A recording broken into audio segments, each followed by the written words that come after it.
Whoa. I'm running short of words right now, but I cannot afford this because I have to speak. Thank you so much for all the love, for all the warmth. Thank you for accepting me. Thank you very much.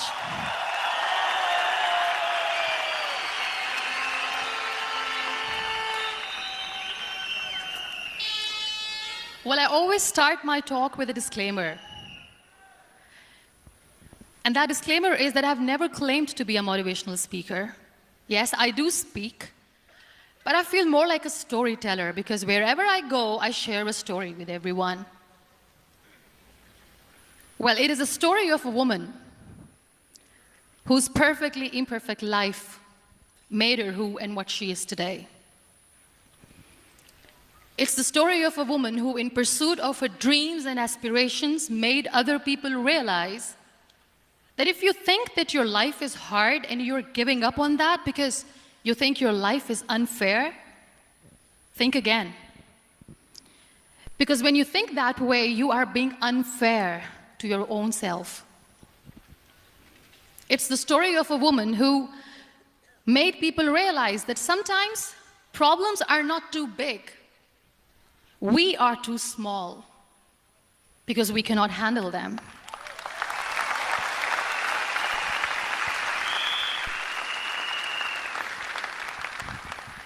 It is the story of a woman who with time realized that real happiness doesn't lie in success, money, fame. It lies within. Real happiness lies in gratitude. So I am here, and I'm going to share the story of that woman. That is my story. The story of gratitude.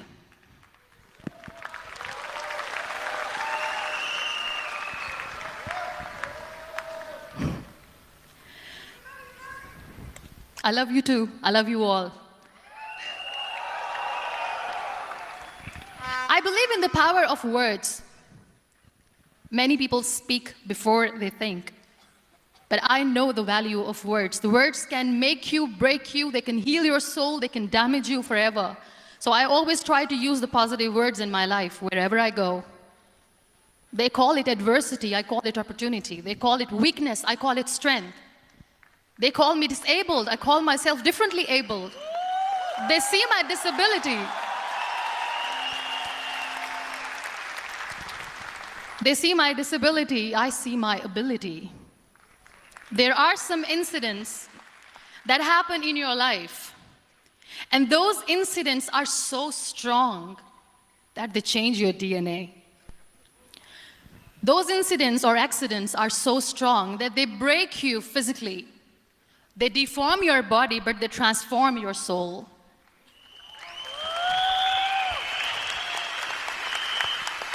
Those incidents break you, deform you, but they mold you into the best version of you. And the same thing happened to me. And I'm going to share what exactly happened to me. I was 18 years old when I got married. And this thing I'm sharing for the very first time on an international level. I was 18 years old when I got married. I belonged to a very conservative family, a Baloch family, where good daughters never say no to their parents.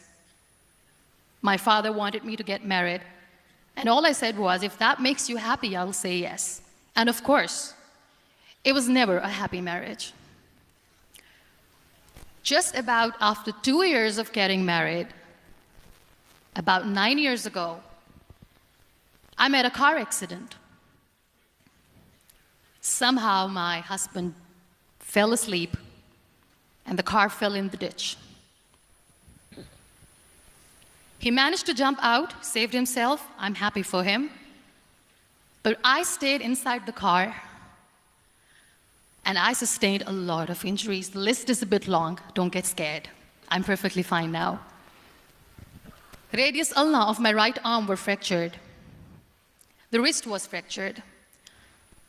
Shoulder bone and collarbone were fractured. My whole rib cage got fractured. And because of the rib cage injury, lungs and liver were badly injured. I couldn't breathe. I lost urinary bowel control. That's why I have to wear the bag wherever I go. But that injury that changed me and my life completely as a person and my perception towards living my life was the spine injury. 3 vertebrae of my backbone were completely crushed, and I got paralyzed for the rest of my life. So this accident took place in a far-flung area in the outskirts of a very small province, Balochistan, where there was no first aid, no hospital, no ambulance. I was in the middle of nowhere in that toppled car. Many people came to rescue. They gave me CPR. They dragged me out of the car. And while they were dragging me out, I got the complete transection of my spinal cord. And now there was this debate going on, should we keep it here? She's going to die, where should we go? There is no ambulance. There was this 4-wheeler Jeep standing in the corner of the street. They said, put her in the back of the Jeep and take her to the hospital, which is 3 hours away from this place. And I still remember that bumpy ride. I was all broken. They threw me at the back of the Jeep and they rushed me to the hospital. That is where I realized that my half body was fractured and half was paralyzed. I finally ended up in a hospital where I stayed for 2.5 months. I underwent multiple surgeries. Doctors have put a lot of titanium in my arm. There's a lot of titanium at my back to fix my back. That's why people in Pakistan call me the Iron Lady of Pakistan.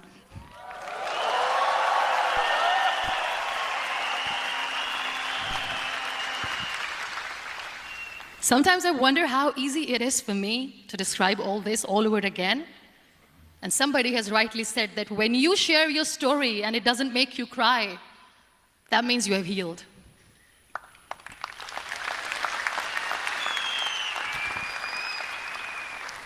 Those 2.5 months in the hospital were dreadful. I will not make up stories just to inspire you. I was at the verge of despair. One day, doctor came to me and he said, well, I heard that you wanted to be an artist, but you ended up being a housewife. I have a bad news for you. You won't be able to paint again because your wrist and your arm are so deformed, you won't be able to hold a pen again. And I stayed quiet. Next day, doctor came to me and said, your spine injury is so bad, you won't be able to walk again. I took a deep breath and I said, it's all right. The very next day, doctor came to me and said, because of your spine injury and the fixation that you have in your back, you won't be able to give birth to a child again. That day, I was devastated. I still remember, I asked my mother, why me? And that is where I started to question my existence. Why am I even alive? What's the point of living? I cannot walk, I cannot paint, fine. I cannot be a mother. And we have this thing in our heads, being women, that we are incomplete without having children. I am going to be an incomplete woman for the rest of my life. What's the point? People are scared. They think I will get divorced. What is going to happen to me? Why me? Why am I alive? We all try to chase this tunnel. We all do this because we see light in the end of the tunnel, which keeps us going. My dear friends, in my situation, there was a tunnel that I had to roll on, but there was no light.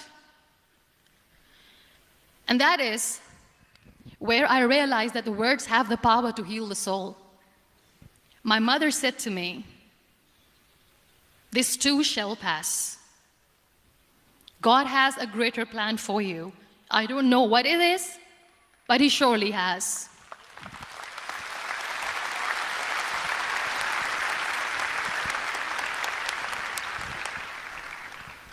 And in all that distress and grief, somehow or the other, those words were so magical that they kept me going. I was trying to put that smile on my face all the time, was hiding. It was so hard to hide the pain, which was there. But all I knew was that if I will give up, my mother and my brothers will give up too. I cannot see them crying with me. So what kept me going was, one day I asked my brothers, I know I have a deformed hand, but I'm tired of looking at these white walls in the hospital and wearing these white scrubs. I'm getting tired of this. I want to add more colors to my life. I want to do something. Bring me some colors. Bring me some small canvas. I want to paint. So the very first painting I made was on my deathbed, where I painted for the very first time. It was not just an art piece or just my passion. It was my therapy. What an amazing therapy it was. Without uttering a single word, I could paint my heart out. I could share my story. People used to come and say, what lovely painting, so much color. Nobody could see the grief in it. Only I could. So that's how I spent 2.5 months in my hospital, crying, never complaining or whining, but painting. And then I was discharged, and I went back home. And I went back home, and I realized that I have developed a lot of pressure ulcers on my back and on my hip bone. I was unable to sit. There were a lot of infections in my body, a lot of allergies. So doctors wanted me to lie down on the bed straight for not 6 months, for not 1 year, for 2 years. I was bedridden, confined in that one room, looking outside the window, listening to the birds chirping, and thinking maybe there will be a time when we'll be going out with the family and enjoying the nature.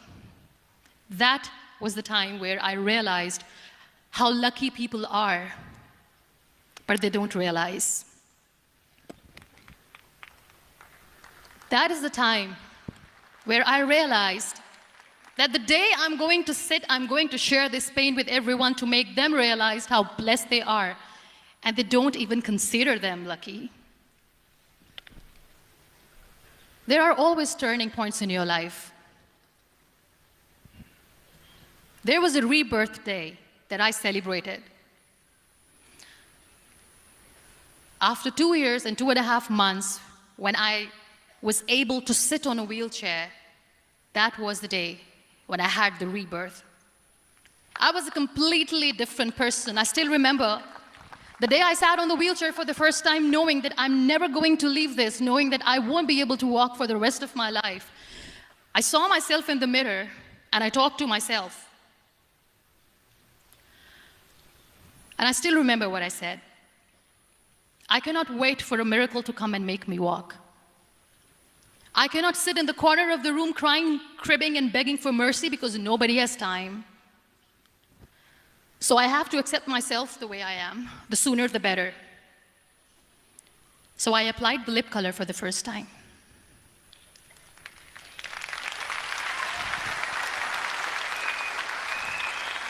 And I erased it. And I cried. And I said, what am I doing? A person on a wheelchair should not do this. What will people say? Clean it up. Put it again. This time I put it for myself, because I wanted to feel perfect from within.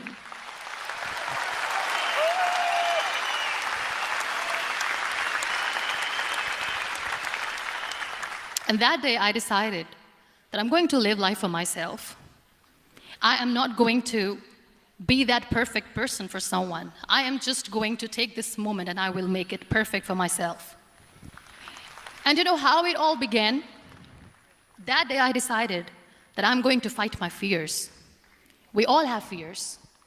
Fear of unknown, fear of known, fear of losing people, fear of losing health, money. We want to excel in career, we want to become famous, we want to get money. We are scared all the time. So I wrote down one by one all those fears, and I decided that I'm going to overcome these fears one at a time. You know what was my biggest fear? Divorce. I couldn't stand this word. I was trying to cling on to this person who didn't want me anymore, but I said no. I have to make it work. But the day I decided that this is nothing but my fear, I liberated myself by setting him free. And I made myself emotionally so strong that the day I got the news that he's getting married, I sent him a text that I'm so happy for you and I wish you all the best. And he knows that I pray for him today.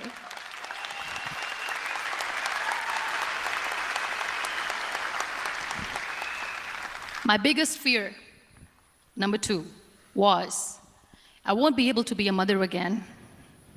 And that was quite devastating for me. But then I realized there are so many children in the world, all they want is acceptance. So there is no point of crying, just go and adopt one. And that's what I did.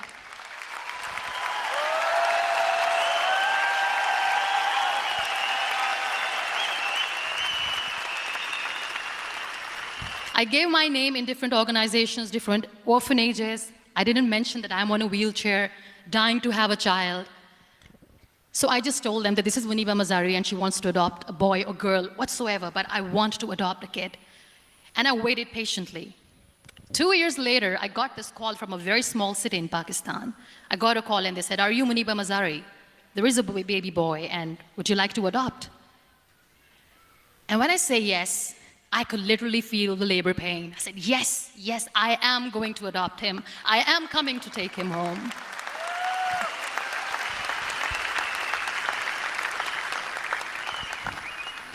And when I reached there, the man was sitting and he was looking at me from head to toe. And in back of my head, I kept thinking that, oh my God, he's going to say she's on the wheelchair, she doesn't deserve it. How is she going to take care of him? And I looked at him and I said, do not judge me because I'm on the wheelchair. But you know what he said? He said, I know you will be the best mother of this child. You both are lucky to have each other.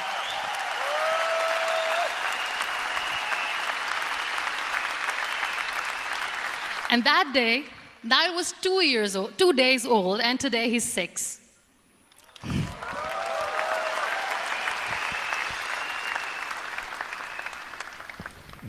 You'll be surprised to know another bigger fear that I had in me. It was facing people. I used to hide myself from people. When I was on bed for 2 years, I used to keep the door closed. I used to pretend that I'm not going to meet anyone, tell them that I'm sleeping. You know why? Because I couldn't stand that sympathy that they had for me. They used to treat me like a patient. When I used to smile, they used to look at me and say that, you're smiling, are you okay? I was tired of this question being asked, are you sick? Well, a lady yesterday at the airport asked me, are you sick? And I said, well, besides the spinal cord injury, I'm fine, I guess.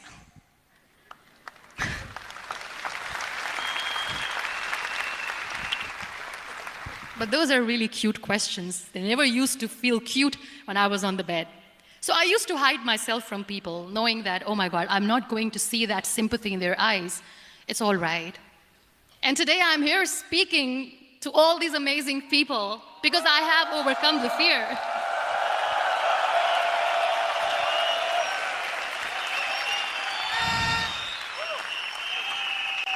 You know, when you end up being on the wheelchair, what's the most painful thing?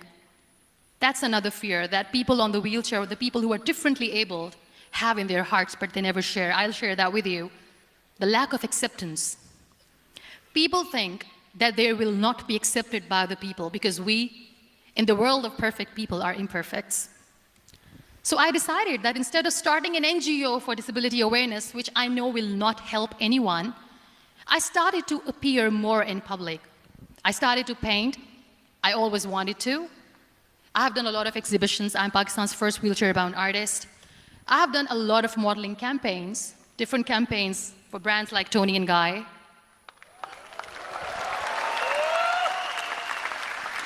I have done some really funny, breaking the barriers kind of modeling. There was this one by the name Clown Town where I became a clown because I know that clowns have hearts too. And then I also decided that if I really want to make the difference, I am not going to let people use me for their polio campaigns where they will make you a victim and an emblem of misery and mercy and will say that, you know what, give polio drops to your children or they'll become like this girl. I decided that I'm going to join the national TV of Pakistan as an anchor person, and I've been doing a lot of shows for the last 3 years.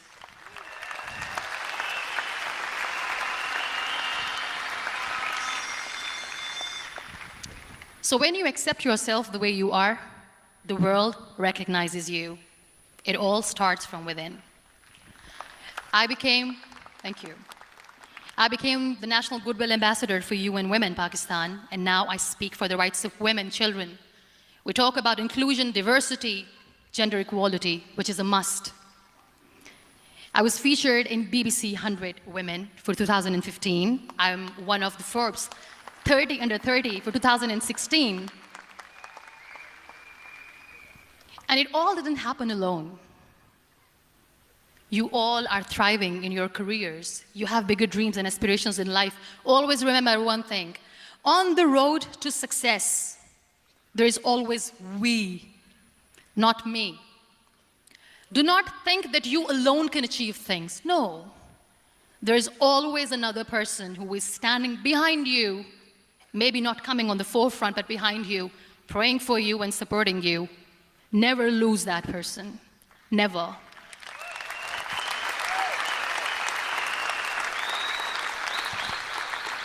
No matter how much I say that I couldn't find a hero, so I became one, I still want to recognize those 3 people in my life who literally changed my life completely, and I get inspiration from them every single day. Waleed Khan. Many people know about the terrorist attacks in Pakistan. We have lost many people. And I'm sharing this with a very heavy heart because we actually have lost a lot of people in this huge turmoil of terrorism. These people are barbarians. They do not see people. They're even worse than animals. They have killed people in mosques. They have killed people in churches, temples, even in schools. There was this terrorist attack in Army Public School, Peshawar, where these terrorists entered in an examination hall and they killed our children. And in that attack, that day, this beautiful boy, Waleed Khan, who was my hero, my real life hero, was the proctor who was taking care of the students, was keeping an eye on the students. Those barbarians shot him 3 times in the face, 5 times on his body, and he fell down. I was asked to give a talk in the school after a week of that terrorist attack. With a very heavy heart, I went there and I spoke. We sang a few national songs. I thought that maybe I've done my part, but deep inside, it was killing me. I could see children injured. I could see children sitting on the wheelchairs, looking at me, wondering, what next? What was our fault? Just because we were here to give examination, we have been shot. So many people, so many children lost their friends. Their classrooms were empty. The next day they went to the classroom. So this kid, Waleed Khan, I was asked that he is in a hospital right now, and you have to go and see him and motivate him and tell him that it's going to be okay. And when I saw Waleed Khan coming on the wheelchair for the first time in front of me, face was all deformed. His leg was fractured, his arm was fractured. He couldn't talk, he lost his teeth. He cannot sneeze, he cannot smell. He cannot eat. And I kept thinking, what should I say? That everything is going to be all right? No, nothing is all right. And while I was juggling with the words, what to say, what not to say, this beautiful child, Waleed Khan, came to me and he said, "Are you Muniwa Mazari?" I said, "Yes." He said, "Baji, let's take a selfie."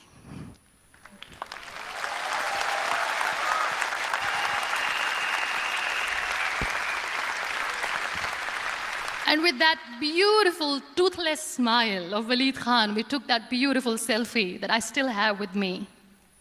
I don't share that here because he was in a very bad shape that time. And that is where I realized that when I was thinking too much about his deformities, he's happy with himself. He doesn't even care.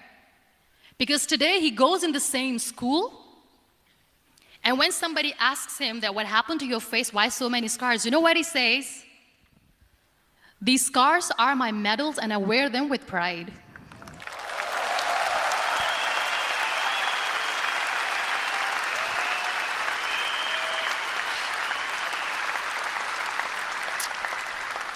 And how beautifully he says the terrorists wanted me not to study. I am going to study. I will become a doctor one day. And this is my way of taking revenge from those terrorists.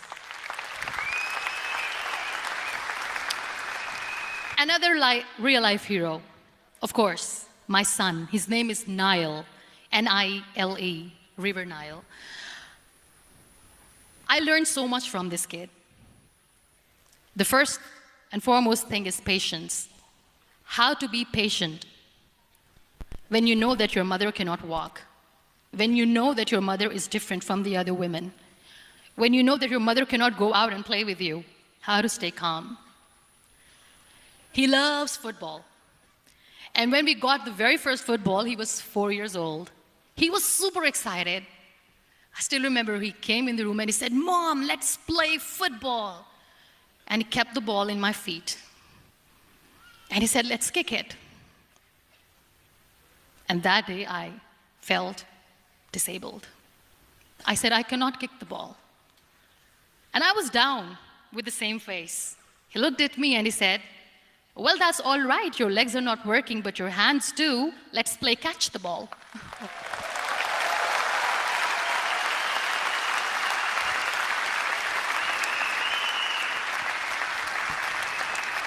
You know what? That day he made me realize that when you think your glass is half empty, come on, your glass is half full. It's all in here and here. Last but not least, the woman who made me realize that heroes have no gender.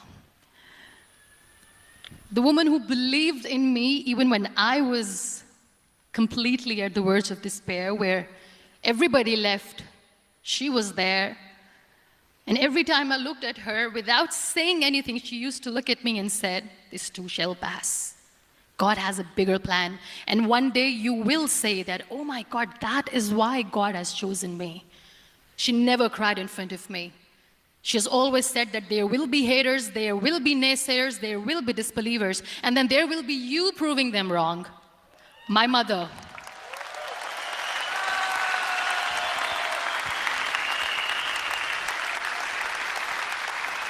Whatever I am today, I'm nothing without her. I'm nothing without her. Thank you, Mama. I wish you were here. Thank you for making me who I am today.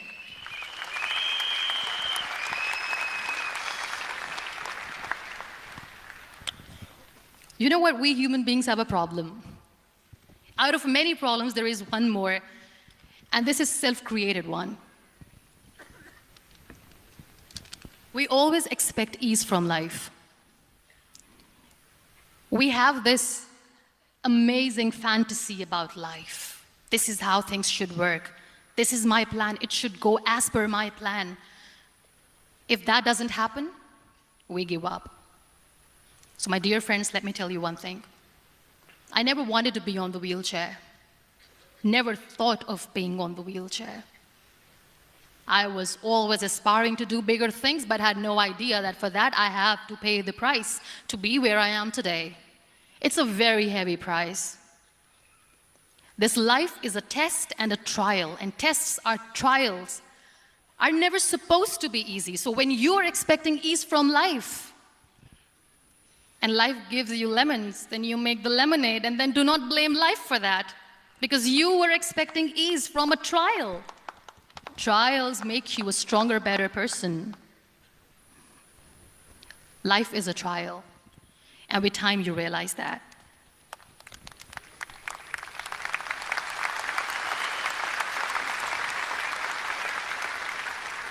It is okay to be scared. It is okay to cry. Everything is okay, but giving up should not be an option. They always say that failure is not an option. Failure should be an option, because when you fail, you get up, and then you fail, and then you get up, and that keeps you going. That's how humans are strong.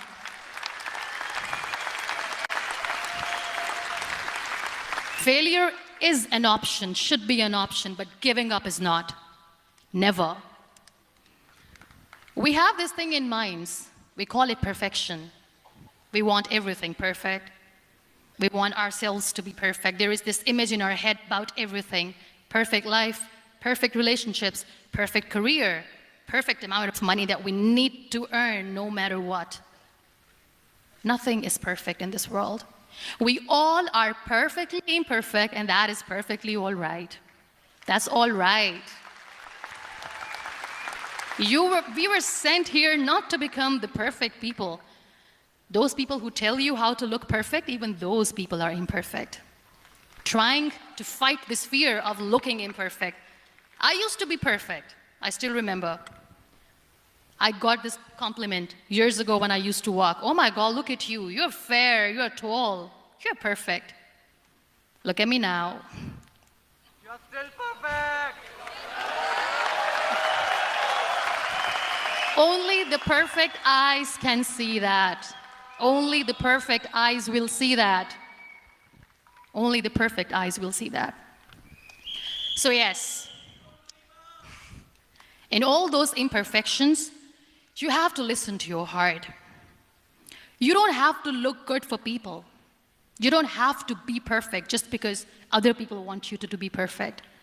If your soul is perfect from within, that's all right. This is all what you want. This is all what you need to be. Our society has made very weird kind of norms to look perfect and great. For men, it's different. For women, it's different. We think too much about what people say. We listen to ourselves too little. You know what makes you perfect? When you make someone smile.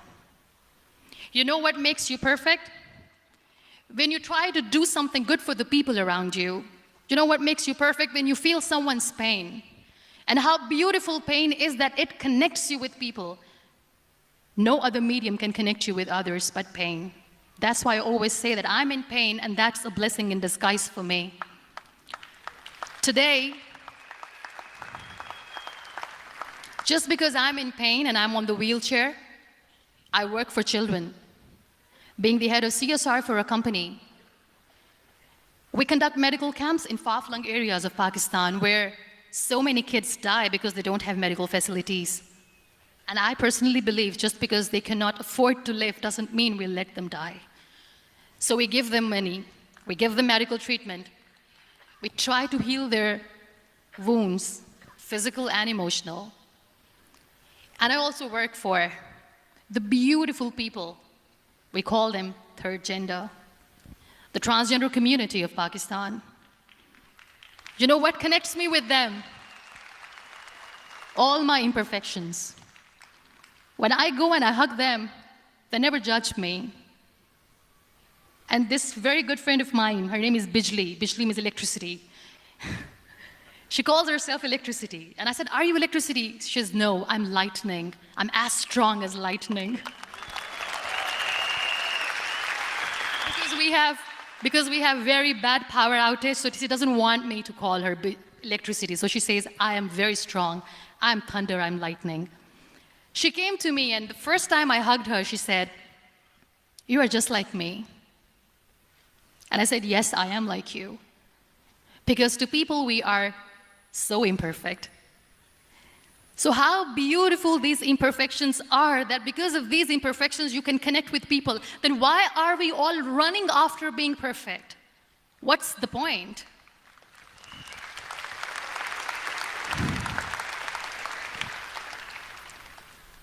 Every time I go in public, I always smile.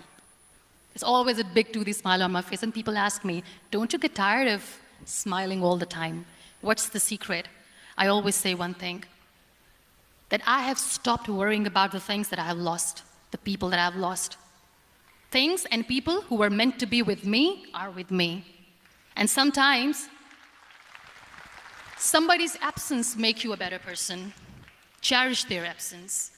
It's always a blessing in disguise. I always say that people are so lucky they don't even realize. You must be thinking, okay, you're lucky in what sense? Well, the breath that you just took was a blessing. Embrace it.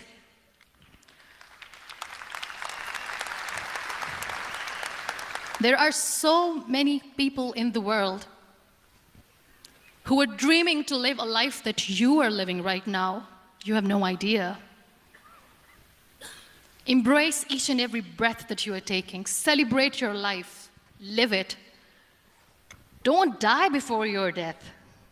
We all die.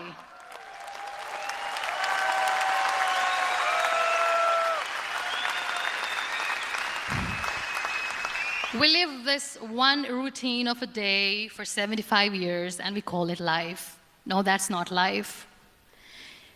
If you're still thinking why you have been sent here, if you're still juggling with the concept of why you are here, you haven't lived yet. You work hard, you make money, you do it for yourself. That's not life. You go out, you seek for people who need your help, you make their lives better. You become that sponge which can absorb all the negativity, and you become that person who can emit beautiful, positive vibes. And when you realize that you have changed someone's life, and because of you, this person didn't give up, that is the day when you live. Always.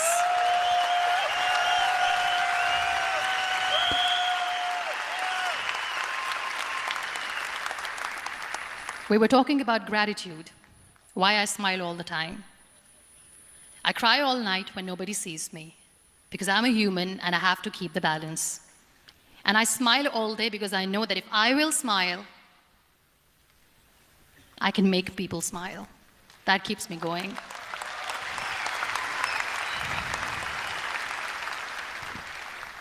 Be grateful for what you have, and you will always, always end up having more.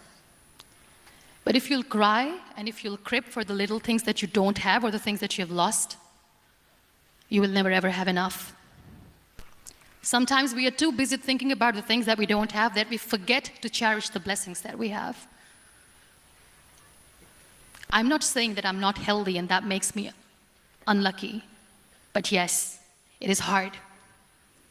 It is hard when I say that I cannot walk. It is hard to say when I wear this bag. It hurts. But I have to keep going, because never giving up is the way to live, always.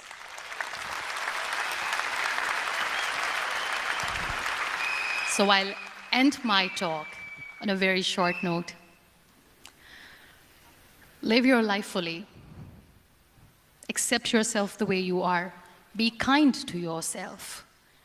Be kind to yourself. I'll repeat, be kind to yourself, and only then you can be kind to others. Love yourself and spread that love. Life will be hard. There will be turmoils, there will be trials, but that will only make you stronger. Never give up. The real happiness doesn't lie in money or success or fame. I have this all, I never wanted this. Real happiness lies in gratitude. So be grateful, be alive, and live every moment. Thank you so much, everyone. Thank you.